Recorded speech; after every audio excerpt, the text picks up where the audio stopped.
اعوذ باللہ من الشیطان الرجیم، بسم اللہ الرحمن الرحیم۔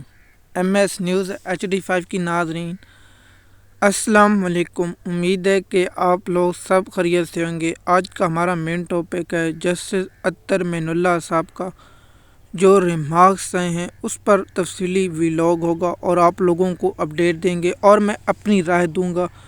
سب سے پہلے 6 ججوں کے خط کے معاملے پر اگر سپریم کورٹ کا ڈٹ جاتی تو آج یہ حالات نہ ہوتے۔ یہ جسٹس اطہر معین اللہ نے کیوں کہے اس کی تفصیل میں آپ لوگوں کو پہلے ویلاگ بناتا تھا سپریم کورٹ کے معاملات پر۔ اب میں نے یہ کہا ہے کہ ہم ہر ایک جج کے جو ریمارکس ہوں گے ان پر ویلاگ بنائیں گے اور جو اہم پوائنٹ ہوں گے وہ آپ لوگوں کے ساتھ شیئر کریں گے تاکہ آپ لوگوں کو ایک جج کی انفارمیشن ملے اور آخر میں اپنی رائے دیں گے۔ اگر آپ سننا چاہیں یا نہ سننا چاہیں وہ آپ کی مرضی ہوگی، اس پر ہم کہیں گے۔ سب سے پہلے کل جو جسٹس منصور علی شاہ نے فیصلہ دیا تھا کہ توہین عدالت کا نوٹس جاری کر دیا، اس پر میں نے ویلاگ نہیں بنایا۔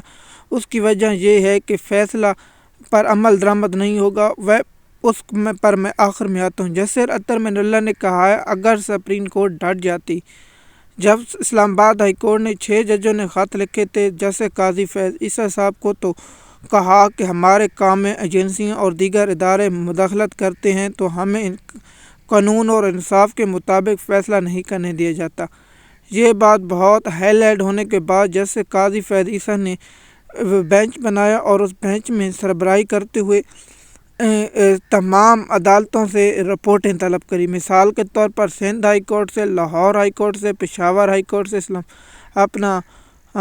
کوئٹہ ہائی کورٹ سے، 3 کورٹوں سے تو بہت سخت رد عمل آیا۔ پہلا لاہور ہائی کورٹ سے رد عمل آیا، پھر کوئٹہ سے آیا، پھر اسلام آباد سے آیا، اور جو کراچی کی عدالت تھی وہ سندھ ہائی کورٹ، اس نے کہا ہے کہ ججوں کو خود اختیارات استعمال کرنے چاہیے جو ججوں کے پاس ہے، لیکن قاضی فیض عیسیٰ کو اس کو معاملے کو دبا کے پھینکا۔ اس پر جسٹس اطہر معین اللہ نے کہا ہے کہ میں ایسے بینچ میں نہیں بیٹھنا چاہتا ہوں جو اس کیس کو جو ہمارے سامنے نہ ہو۔ دیکھیے جسٹس اطہر معین اللہ کے جو مین پوائنٹ تھے وہ میں نے آپ کو بتا دی ہے کہ جسٹس اطہر معین اللہ جب بھی پاکستان کے مین اور اس کو آئینی بینچ میں شامل نہ کر کے پاکستان اور انصاف قانون کے ساتھ خلاف ورزی اس لیے کی گئی کیونکہ یہ پسند اور ناپسند کے جج ہیں۔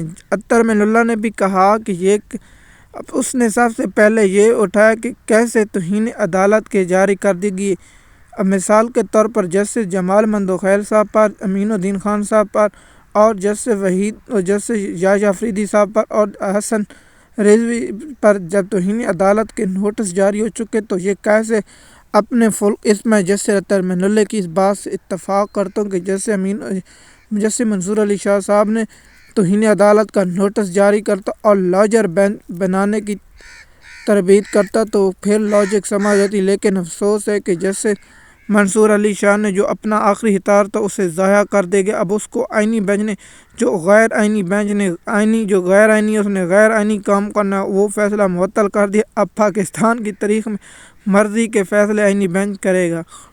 اس پر میں الگ ویلاگ بنا چکا ہوں جمال مندوخیل پر، وہ آپ سن سکتے ہیں۔ میں آگے سے بھی جمال مندوخیل صاحب پر ویلاگ بناؤں گا اور اس کی تمام تفصیلات آپ لوگوں کے ساتھ شیئر کروں گا تاکہ آپ لوگوں کو اس کی معلومات حاصل ہو سکے۔ دیکھیے ہمارا تو کام ہے آپ لوگوں تک انفارمیشن پہنچانا۔ دیکھیے سپریم کورٹ کے اندرونی معاملات پر ہم ویلاگ بنائیں گے اور آپ لوگوں کو آنے والے وقت دی اپڈیٹ دیں گے۔ اب آتے ہیں ہماری اپنی دیکھیے اگر پاکستان میں آئین و قانون کی حکمرانی ہوتی تو 8 فروری کا الیکشن مینڈیٹ پاکستانی قوم پر ڈاکہ نہ ڈالا جاتا۔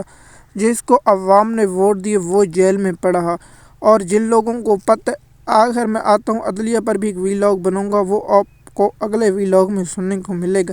دیکھیے پاکستان کی جو اندرونی معاملات اور سپریم کورٹ کے جو حالات ہیں وہ آپ لوگوں کو معلوم ہے۔ اگر آپ مزید انفارمیشن یا اس کے بارے میں متعلقہ انفارمیشن لینا چاہتے ہیں تو ہمارے اس یوٹیوب چینل پر آپ کو 1-2 روز میں ویلاگوں کی تفصیلات آپ لوگوں کو شیئر کر دیں گے۔ ہم نے کہا ہے کہ آپ جو آنے والی اپڈیٹ ہے ان کو اکٹھا کر کے ویلاگ بنائیں گے۔ شکریہ۔